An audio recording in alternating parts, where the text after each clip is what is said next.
60 degrees. Rowdy sheeter Borugadda Anil కు AP హైకోర్టులో shock తగిలింది. అనిల్ బెయిల్ పిటిషన్ పై నిర్ణయం తీసుకోవాలనే అభ్యర్థనను హైకోర్టు తోసిపుచ్చింది. నకిలీ సర్టిఫికేట్ వ్యవహారంలో నిజాలు తేలిన తర్వాతే బెయిల్ పిటిషన్ పై విచారణ చేస్తామని తెలిపింది. కేసు విచారణను 2 వారాలకు వాయిదా వేసింది high court.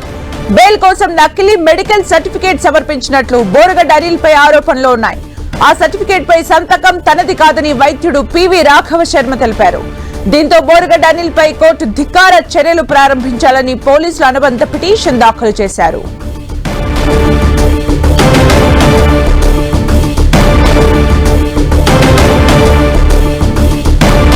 Rowdy sheeter Borugadda Anil కు ఏపీ హైకోర్టులో షాక్ తగిలింది. అనిల్ బెయిల్ పిటిషన్ పై నిర్ణయం తీసుకోవాలనే అభ్యర్థనను హైకోర్టు తోసిపుచ్చింది.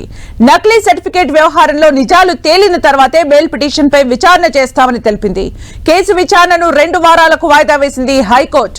బెయిల్ కోసం నకిలీ మెడికల్ సర్టిఫికేట్ సమర్పించినట్లు బోరుగడ్డ అనిల్ పై ఆరోపణలున్నాయి. ఆ సర్టిఫికేట్ పై సంతకం తనది కాదని వైద్యుడు పివి రాఘవ శర్మ తెలిపారు.